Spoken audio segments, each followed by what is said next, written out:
the society has undergone a wide range of change, and thousands of women have now entered to the workforce.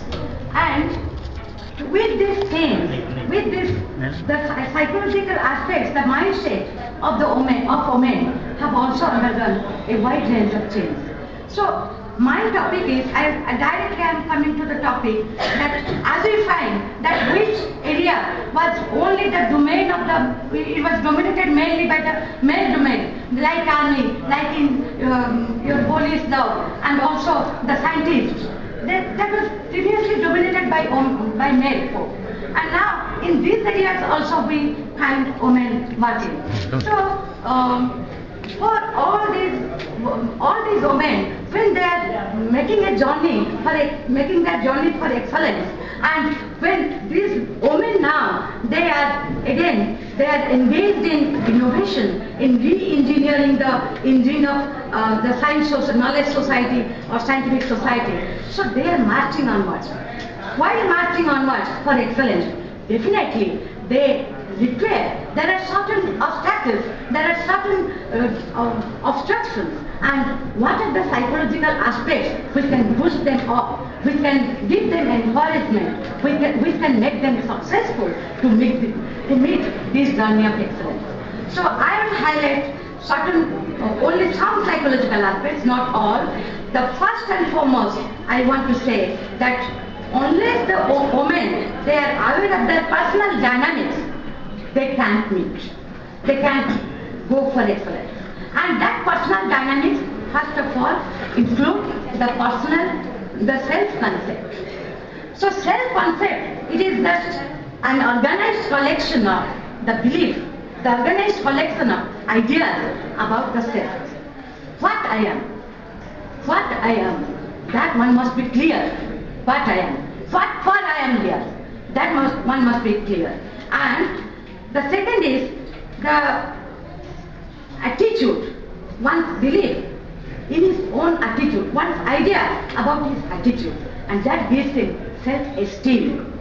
And one should have some self-esteem. And women require it most to meet her, to go for this journey. And that self-esteem gives a sort of liking towards the self.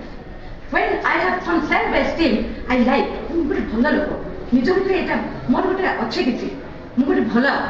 something good I possess. So self-esteem is the first requirement before you be successful. Otherwise you cannot be successful. So next I will, so it is based on part, this self-esteem is in part, it is based on social comparison. Women, they cannot build a good self-esteem, about positive self-esteem about them. Self-esteem itself is positive, but they cannot build it unless some others will say that she possesses something. So why hesitate to, if somebody has the talent, why we will hesitate to say that really you are? You have some very conscious of the self-respect and self-esteem like this. So this is, one may say compares what I am. Does it affect that I really possess self-esteem? So this is again depending upon the opinion of others. Then I will tell you something regarding the self-efficacy. Self-efficacy is the belief in one's own capability, in one's own competence. One should feel that I am competent, I am able, I am capable of doing this thing. Then only he can join. Because,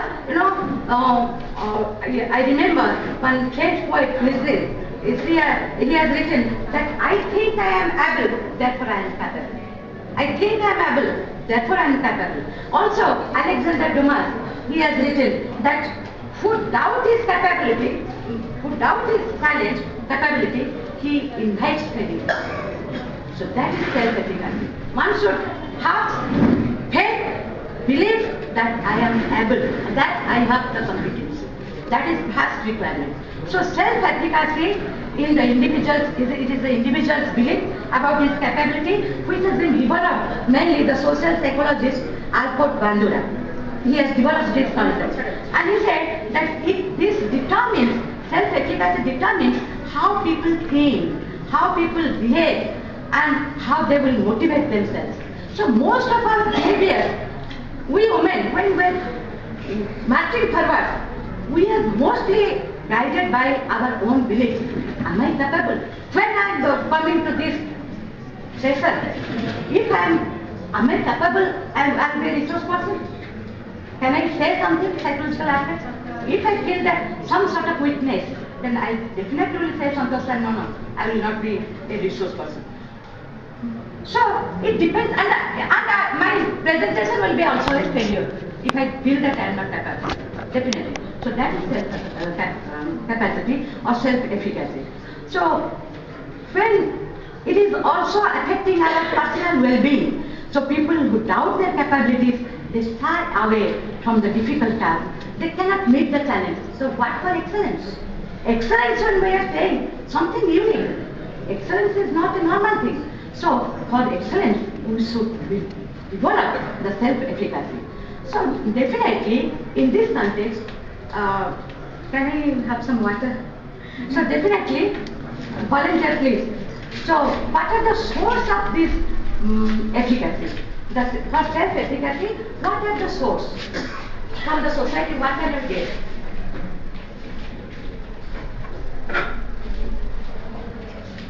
Number one, through mastery experience. Self-efficacy can be increased through mastery experience. So, among the women, when they are girl child, from the very beginning, when they are achieving something little, with this little achievement, give them praise, give them some complete reward, and this incentive will push them forward, will build in them a sort of self-efficacy. That is capable. So this feeling, how can it be created unless we provide some mastery experiences? And this is first requirement.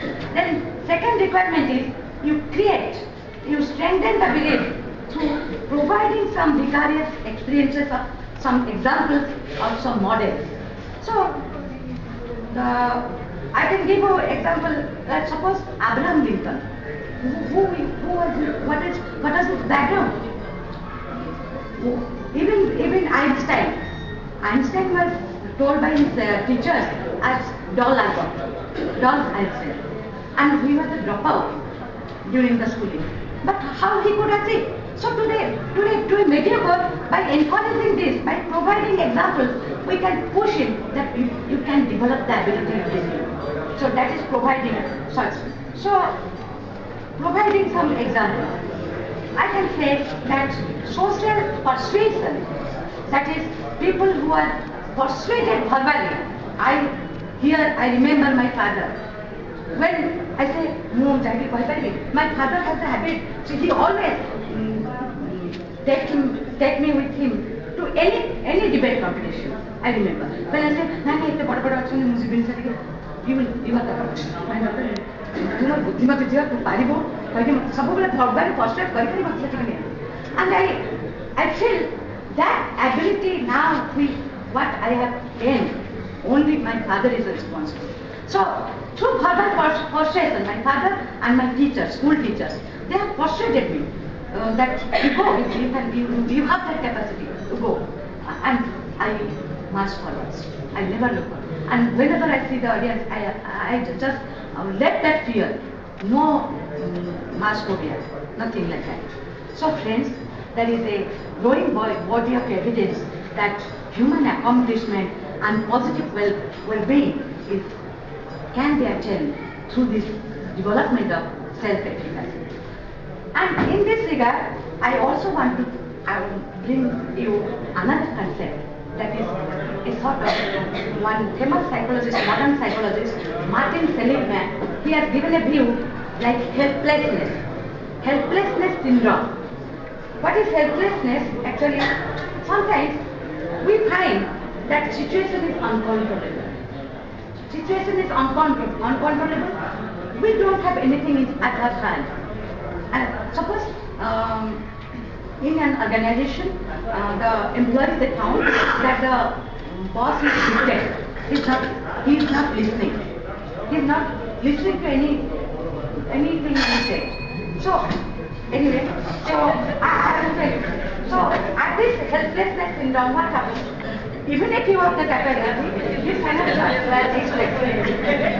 So helplessness is very much related. It is affecting your capacity. Helplessness will affect the capability in the sense that you just fail to initiate. You don't have motivation. One thing. Then another thing is that not only motivation,